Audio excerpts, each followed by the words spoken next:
all your stuff. What can figure it out? That's how it chooses you. Hi, Teresa. Hi, Claire. I just need to confess here at the top, which is the confession part of the show, that I'm really, really tired. I finished my National Clee Needle Technique exam yesterday, and I'm pretty sure I passed, so that's good. My energy level will increase as we go. I'm not going to be an energy sink, I promise. I will get it together. Hey, we didn't do our intro. Can we do that real quick? Yes, we didn't. You're right. I'm sorry. No, it's not your fault. This is a complicit relationship. Yeah. It takes two to screw up. That's right. Oh, it's so nice. It takes two to screw up. I like that very much. I'm willing to divide credit if I also get to divide mistake. That's all that I need. Because credit is so much more powerful than mistake. And so even getting only half credit is enough. Well, you know that song. It takes two to make a thing go wrong. Yes. Oh, that's that song. Yep, I know that one. Pretty sure those are the lyrics. I think you're right about that. Yeah, I think you're right. So we're here to talk to you guys about things that are cool. We're here to talk to you about things that are cool on our podcast, which is called It Chooses You. That's Claire Patton over there. That is Teresa Sparks over there. Hello. And today we're going to be talking about what? We're going to be talking about women in disguise, Teresa. Yeah. All right. So before we talk to you guys about women in disguise, or I should say before Claire enlightens us about the women in disguise she has chosen for this week, our love language is clicks. So like, subscribe, support, review, do all of those things, please. We would love to share our stories with more people. Okay, thanks. I'm very excited. I had a journey with this one. It took me a long time to figure out what was going to get my engines revving and excite me, but I finally figured it out. So I have two stories for you today of women who adopted disguises in order to accomplish their goals. I like it. I'm ready to hear about them. I like them already. They also both happen to be important figures in a war effort.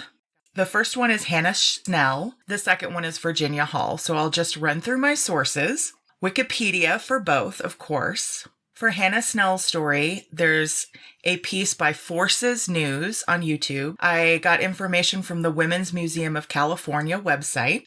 I got information from a piece on the website We Are the 51, and from two blogs. One is thefemalesoldier.com, which is all stories of women in the military. And the second is a blog called harkaroundthegreats.wordpress.com. For Virginia Hall's story, I got a piece from Vanity Fair by Erica Jarvis. There's a YouTube video I used from the channel Biographics, which I recommend. There's a piece by Greg Meyer on NPR.org, and from the blog rhapsodyinwords.com.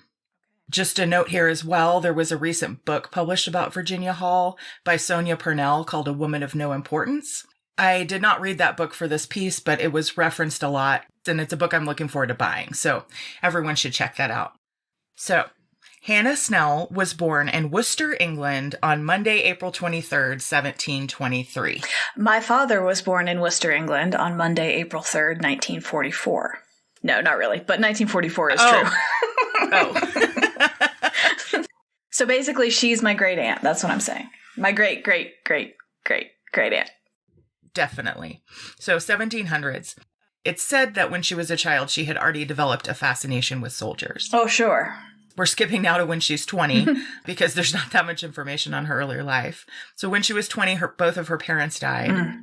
And so then she moved to London to live with her sister and her husband, her brother-in-law. There in London, she met James Sums, a Dutch sailor, and spoiler alert, complete and total asshole. Okay, cool. So she married him very quickly when she was 21. This dude hung out with criminals. He was a womanizer. He got into a lot of debt, and he actually sold some of Hannah's possessions to pay off his debt.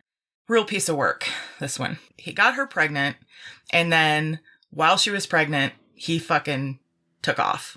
It's like Les Mis. He was gone when autumn came, man. Exactly. Soon after, she gave birth to a daughter, Susanna, who unfortunately died as an infant, so she didn't even make it to one.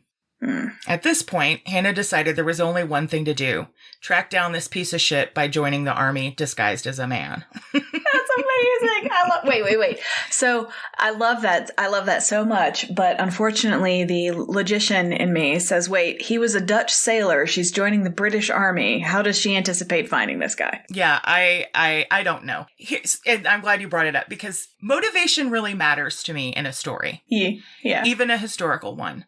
The fact is that her story was later sold to a publisher and written up, I assume, by a man. Yeah. So the common thinking is that she was pursuing her husband because she loved him so much. I highly disagree with that. So this is admittedly speculation. Yeah, she was pursuing her husband with a shiv because she loved him so much. That's what I like to think. I like to think that she was hunting him down to exact some kind of revenge. That's right. I don't feel like we can point to the motivations of this woman and say, like, it was exactly this. Sure. For the purposes of my story, she was going to fuck this guy up, all right? Yeah, the story I'm telling myself about her life is that she was out there. Yes, exactly. When you hear about what she did, it's likely that was let's stay in character here, right? I'm excited to hear about what she did. The other possibility is that she was like, well, I'm free now. I might as well go have some adventure. Mm-hmm. She took her brother-in-law's name and started calling herself James Gray. She cut off her hair, bought a sword, and started dressing like a man. It's awesome. She did work some padding into her shirts to kind of protect herself a bit. She then joined the 6th Regiment on foot in the British military. She traveled to Scotland with her regiment to help subdue the Jacobean uprising. But in Scotland, she discovered that one of her sergeants planned to rape a young girl. So Hannah found the girl and warned her, and the girl escaped. And Hannah was then charged by her superiors with neglect of duty. Fuckers. Just fuckers. She was then charged with what I would call fulfillment of duty. This was an offense, Teresa, whose punishment was 600 lashes with a whip. Oh yeah, you're gonna die for that for sure. The story goes she received 500 lashes without making an effing sound. At that point, her commanding officer spared her the final 100 lashes. I like that the commanding officer is like, how dare you thwart me in my raping?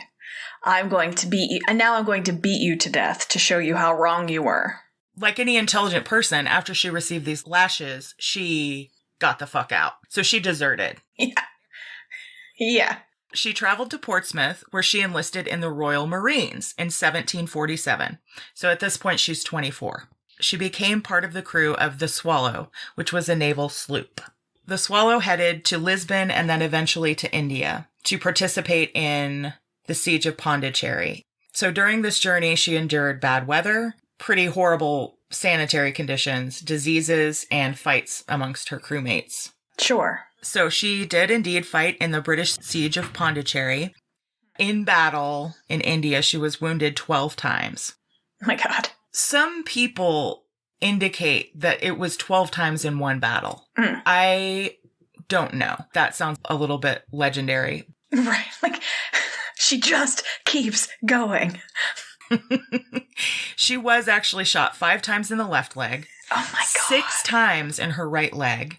And 1 time in her groin. Jesus. When she was shot in the groin. In the what? In the groin. She was shot in the groin.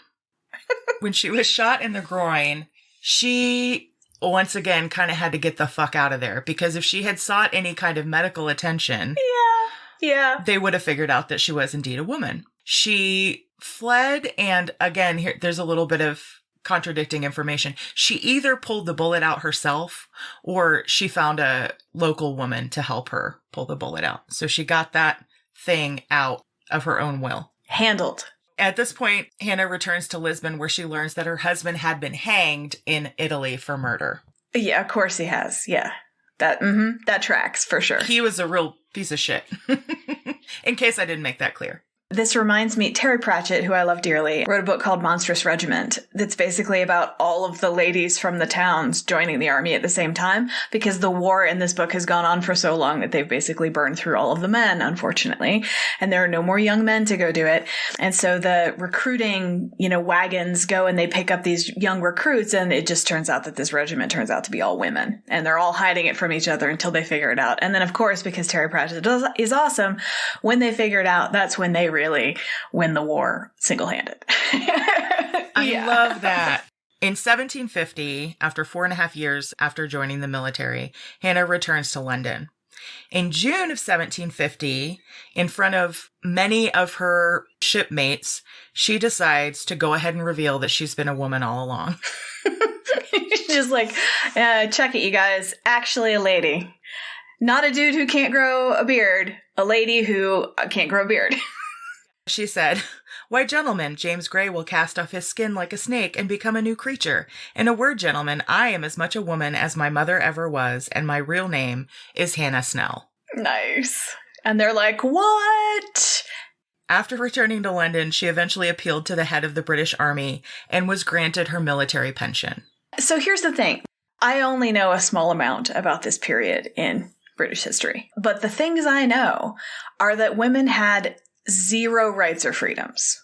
They were considered property. They were married off to keep bloodlines intact among the super wealthy or for use among the working classes. And if you were a woman on your own, you were fucked. Were you allowed to have a bank account? I don't know.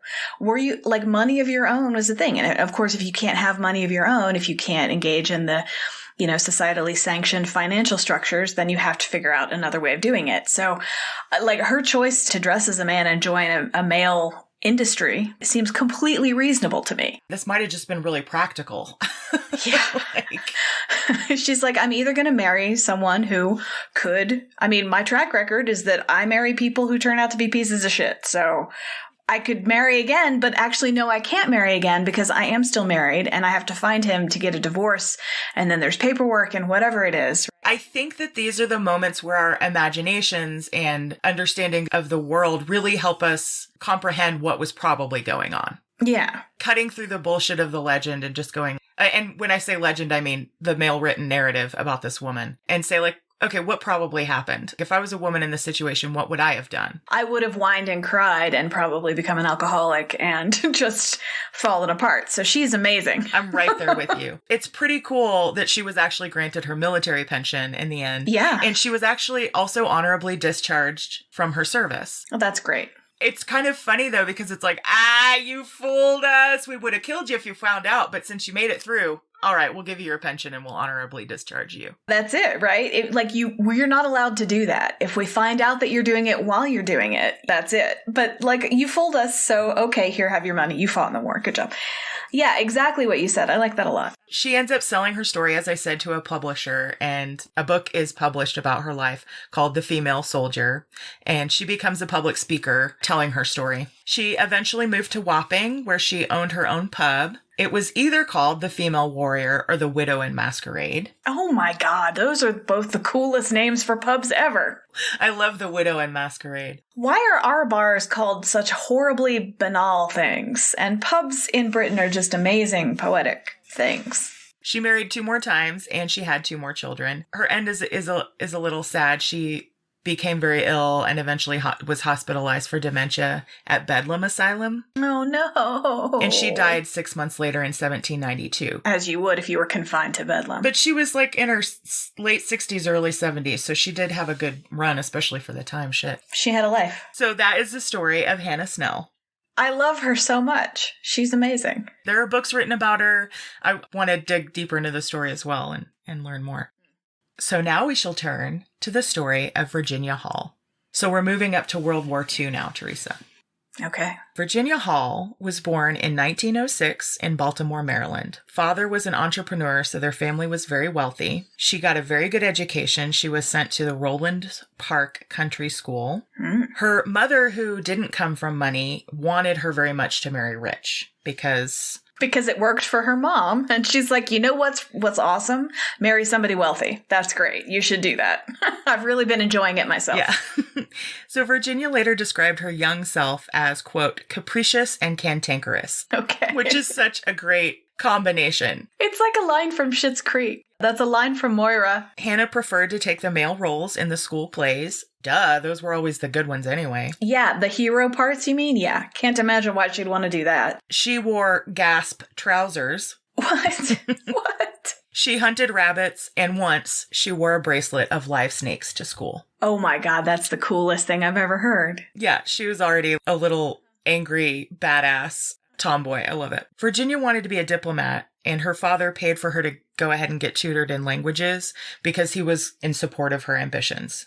A capricious and cantankerous child wanted to become a diplomat? Does become a diplomat, is that code for leave the country and never come back? Yeah, I mean, they traveled quite a bit when she was younger, so she did have a lot of experiences overseas, and she loved it. When I say wanted to become a diplomat, this was as she was growing up. She wasn't 8 necessarily. She was making a career choice. She wasn't answering that reflexive question adults ask children, what do you want to be? I see. She attended both Barnard College and Radcliffe. Of course she did. At the age of 19, she got engaged to someone whose name I didn't bother writing down for business reasons. Basically, his parents had some kind of empire. Her parents had some kind of empire. And they were like, let's pretend we're the monarchy and let's merge these bloodlines. This is how we do it. This is how we protect the most assets. She and her fiance didn't care about each other at all. He ended up cheating on her. And she was like, great, then I'll just break up with him and move to France. Now I'll do what I wanted to do in the first place, which is not be here.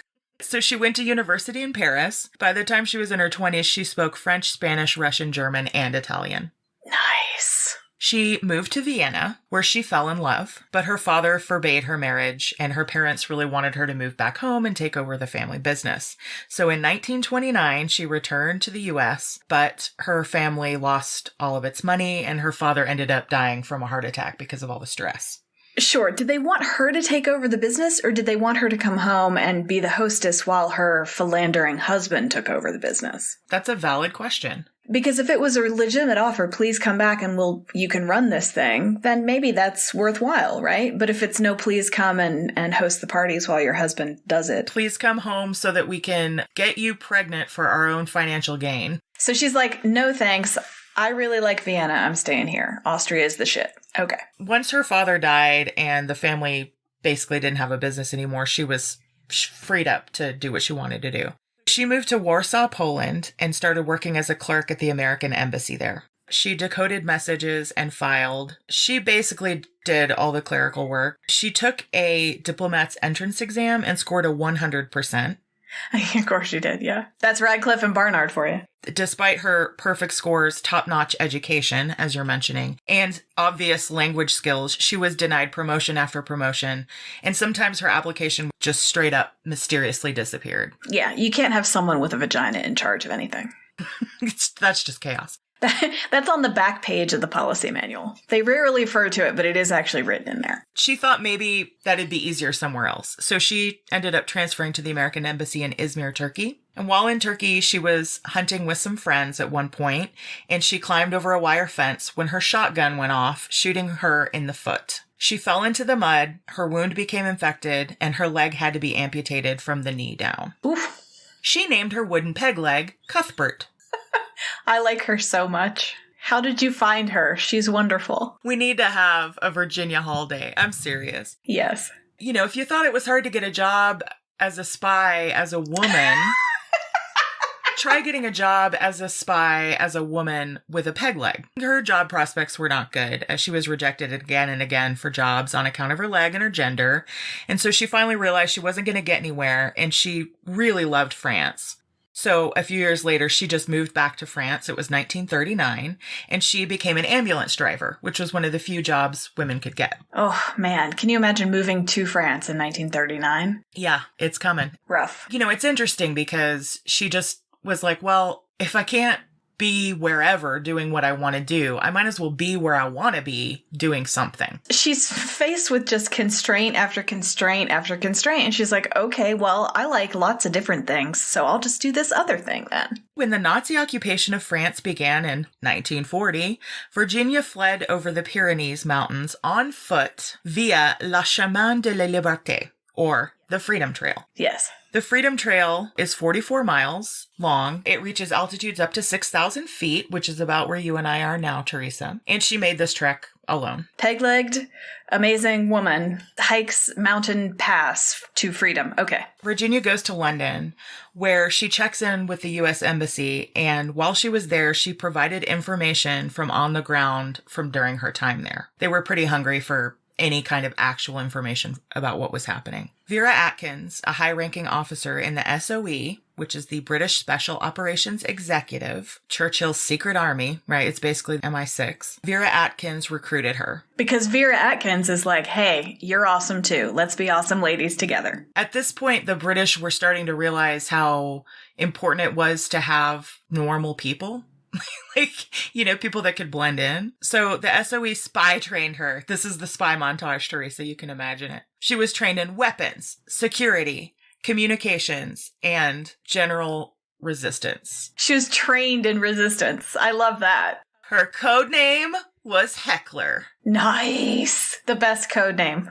How do you think she got back into France? I think she rowed a boat across the channel herself and then came ashore and said, hey, do you have any work for me? That's a good guess, but she just went ahead and hiked back through the Pyrenees on the Freedom Trail. Oh my God. She's like, I've been on that road before. I know I can do it. The devil I know. During the journey, she sends a communique to the SOE back in London, and she informs them that she's having some trouble with Cuthbert. They responded, if Cuthbert is giving you difficulty, have him eliminated. How could she take a job and not tell people that she named her peg leg? That would be the way I introduced myself. I would introduce myself and then I would introduce my peg. I think that it just depends on who's on the other end of that radio. How informed is everyone? I don't know. Okay, that's fair. It's not like today when she was just zooming her superior directly. Yes, thank you for clarifying. There's a chain of command here, Teresa. She's just talking to the radio operator. Yeah, okay. Right. He probably just turned, shrugged, and went, well, just eliminate him. We're in a war. Just kill him. Virginia's cover in Lyon, where she settled, was as a reporter for the New York Post. She began publishing intelligence from the spy network that she had formed herself. Can you imagine forming a spy network? No. Teresa, I have to say, they had the fucking underground tunnels. She was working with nuns in a convent. Yes. Like taking secret tunnels to a convent to form a resistance with nuns. I mean, come on. On the other hand, she also worked with a local brothel owner. What happened was the sex workers would report on information they gleaned from the Nazi soldiers they were spending time with and give them to the brothel owner who would give them then to Virginia. I love this. It's networks of ladies. They're like, religious or sex worker, we're all fighting Nazis, ladies. Let's get together on this. During this time, she was publishing resistance newspapers. She was smuggling incoming agents in and supplies in. And she was recovering pilots and freeing prisoners, escorting them to safe houses and over the border. I'm literally getting tired hearing you say all the things she's doing. I'm exhausted recounting this to you, Teresa. Can you imagine actually doing it? Oh my God. Although I'm sure that there are benefits that we don't have. For example, knowing that the work you're doing is killing Nazis. That seems very satisfying. And now we're going to zoom in a little and get into a specific story, which is the story of the prison break at Malzac. Now, I have to say, I will spell this name of this prison. It's Mauzac. I do not know if I'm pronouncing it correctly, so I apologize if I am not. In 1941, 12 French and British spies were captured and imprisoned in France. Virginia teamed up with Gabby Bloch, the wife of a captured French deputy, in order to free them.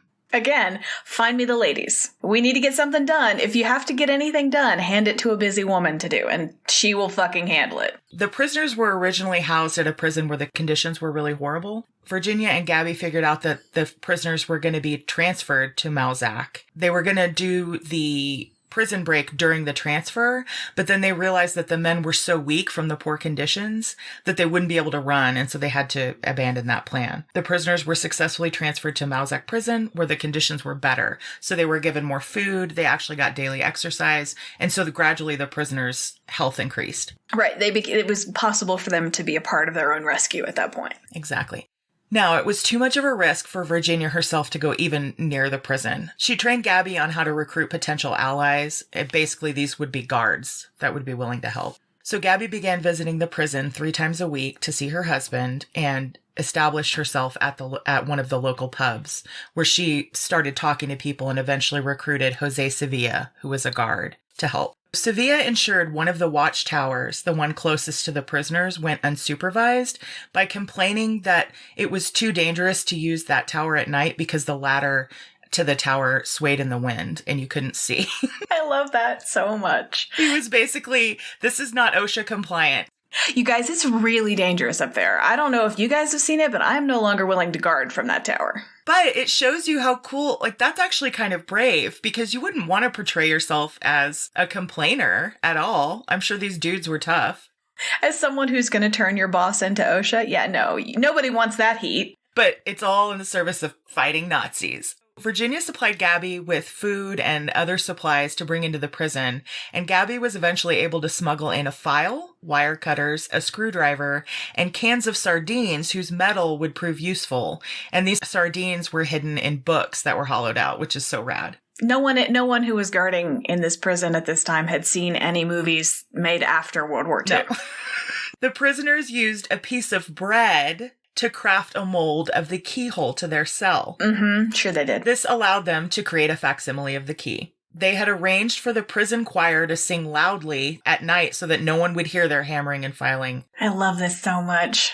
We're not skipping to the escape, by the way, but this was another piece of her involvement. Virginia arranged their escape over the Pyrenees to safety, setting up a getaway driver, ration cards, and a safe house for them before they took their flight over the border. She's like, I got the paperwork handled. All I got to do is get there. All of this detailed planning meant that Virginia and her allies needed to be able to communicate with the prisoners. Their escape had to be timed down to the second. So she had to smuggle in some form of communication. So she sent in a 70-year-old priest who hid a radio transmitter under his cassock. When I first typed this up, I said under his dress. No, that's what it is, though. You're right about that. I think that's fair. Under his skirt. The prisoners and the resistance communicated also by throwing a tube of aspirin back and forth across the fence that had messages. One day, the mess sergeant, who was not in on all this, accidentally got the tube of aspirin, and when Gabby came to visit, he called her into his office. After a few tense moments, he capitulated, asking for a bribe, which Virginia swiftly arranged for him. So now he's in on it.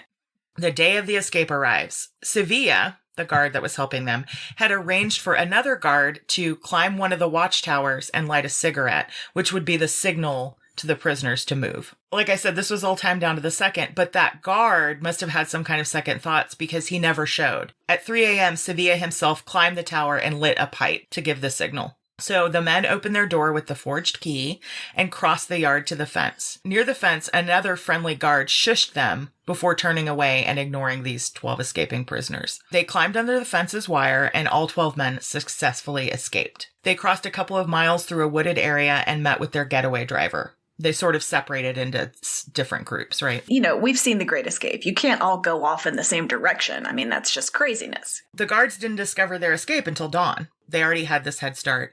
Virginia and Gabby both had arranged to meet with other people during the prison break because they knew they had to have alibis. Of course, Virginia was eventually arrested for this, but she was able to provide witnesses who were with her at the time.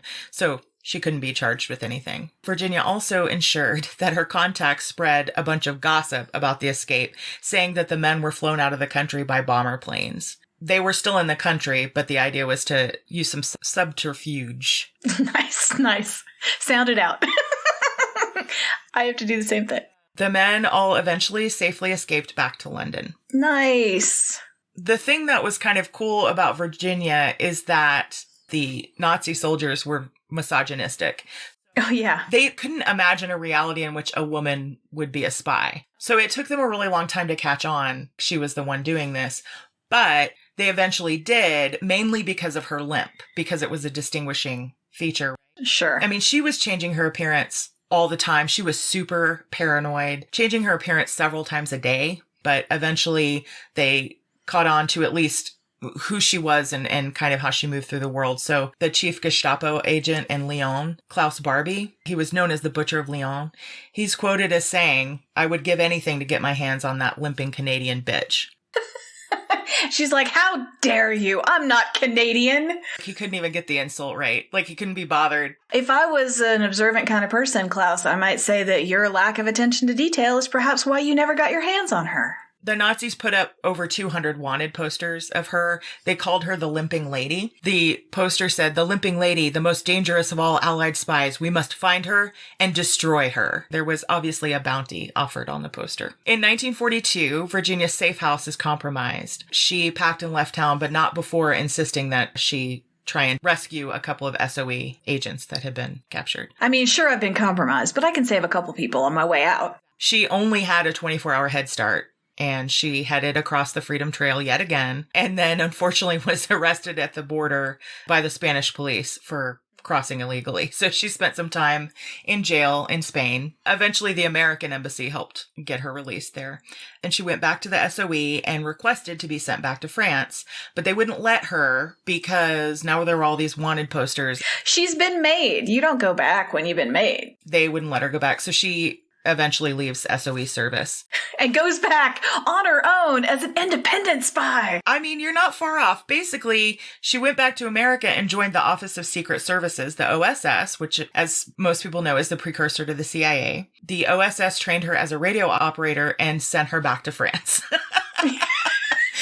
Awesome. She obviously could not just head back to France and be herself. She developed a disguise. She had her hair dyed gray.